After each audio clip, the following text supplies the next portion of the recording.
All right, this is a problem that nobody's really talking about, at least nobody's really giving the solution to. And the thing is that men don't know how to process their negative emotions. And this can lead to negative outcomes such as negative behaviors, toxic masculinity. You might get stuck in cycles of behavior that you don't really know why. You might get angry and feel these negative emotions where you're not even aware of why they are there, like maybe this heaviness in your chest, this anxiety or whatever.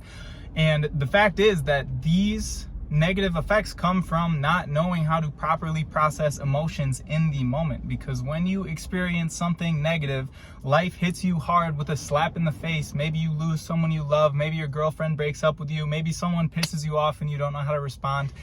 We aren't trained as a society to express our emotions in a healthy way. And so this results in a lot of times emotions getting bottled up and stuck inside and suppressed. And the thing is, those emotions are energy. They have energy inside of them. They have to go somewhere.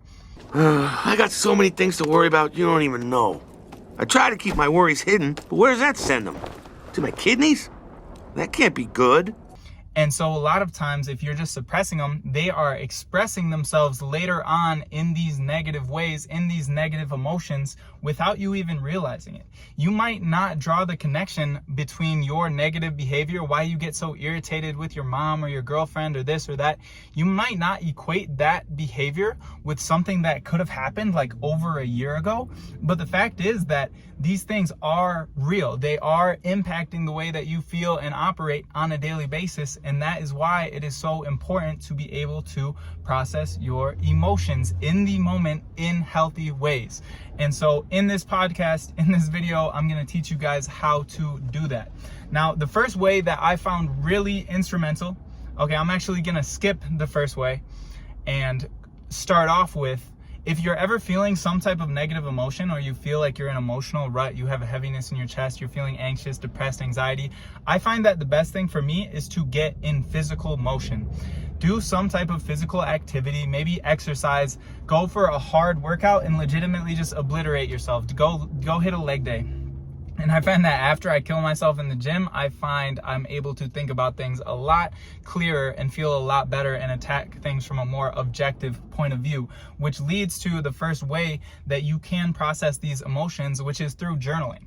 A great way to journal is just write down how that you feel. If you feel negative, how are you feeling in this moment? Why do you think you feel that way? Another very actually clinically scientifically proven way of journaling that will improve your long-term mental health. It might sound crazy, it might sound bad, but it's journaling about the most negative experience you've had in your life. Setting aside 15 to 30 minutes to simply journal about the worst thing that's ever happened to you. And in that moment, you'll probably bring up a lot of negative emotions, but that is emotions being released. And releasing them on paper is a lot better than releasing them onto someone that you love or hurting someone else because of these emotions. But doing that once a week or maybe twice a week for like 2 to 4 times total will actually, it is scientifically shown to improve your mental health long term, not just in the moment, but long term. And that goes to show how expressing these negative emotions will actually impact your long term negative health. And so one habit that I got into a few years ago was simply writing down at the end of the day how my day went, how I felt, how I'm feeling in this moment, if I'm positive, if I'm negative. Literally just the habit of writing these things down before I go to sleep. So then I'm getting it all out of me before I go to sleep and it's stored in my subconscious somewhere. And the next way to do this is simply meditating.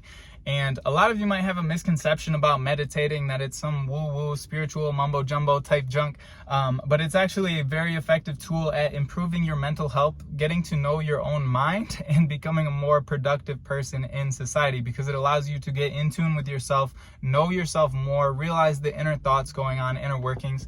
And so the best way to do this in order to process your negative emotions is to simply sit, relax everything, and let go of the negative thoughts. Your mind is most likely trying to create reasons why you feel so negative, blaming someone else, blaming outside circumstances for why you are not feeling good in this moment right now.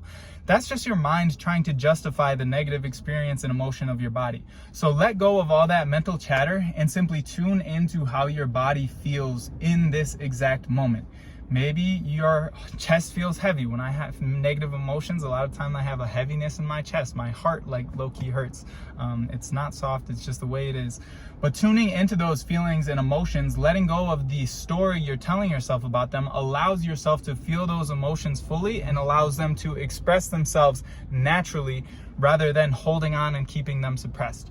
Now, you might not just like release all of it right away, but you might recognize that, oh yeah, this feeling itself isn't so bad when I'm not constantly trying to justify it or spinning these negative stories in my head. And the third probably one of the most effective ways to deal with your negative emotions is just having someone that you trust, someone that loves you and that you love and are willing to open up a space for you to simply talk about how you are feeling and venting. A lot of people are verbal, like they express their emotions verbally, and you have to be able to talk about it in order to let it go. And so having someone that will hold that space for you is one of the keys to being able to express these negative emotions in a healthy way. But you have to make sure that's someone that you trust, because if you can't trust them, it might lead to other issues down the line. You guys will know who that person is for you. And if you don't have a person like this, one thing that I actually found really effective is when I don't have someone to talk to, or there's something that I just don't even feel comfortable talking to my close friends about, is simply going through the voice recorder app, the microphone on my phone, hitting record and just talking about the way that I'm feeling in that moment, expressing how I'm feeling, why I'm feeling that way, simply to the microphone, talking to myself. It might sound crazy, but try it and you'll see that it actually works. Because once you're able to get things and stories out of your head, out of your chest, into your voice and into the world, you're able to see it in a more objective way. You're able to make sense of your emotions a lot more effectively than if you just try to dump it all inside, think your way through it, suppress it, keep going, hide your feelings. It's 2024, guys. We're done with that. Your mental health should be a priority in your life. The way that you are feeling matters. It's important for you to be able to feel okay on a regular basis and to be able to show up for the people that you love in a very loving way. It's not soft. It's not being a pussy, it's being a fucking man. So get it right. Get this through your head. If you're going through something, find someone you can talk to, journal about it, try this meditation technique, write a comment down below what you think, the experience that you have, how you feel, what are you going through right now, and what you are going to do to step it up and get to the next level. I really hope that you guys found value in this video. And if you made it all the way to this point, please leave a comment down below, subscribe if you're not subscribed already. I'm really excited for the journey, you guys. Pumping out videos every day. Stay tuned. See you in the next one.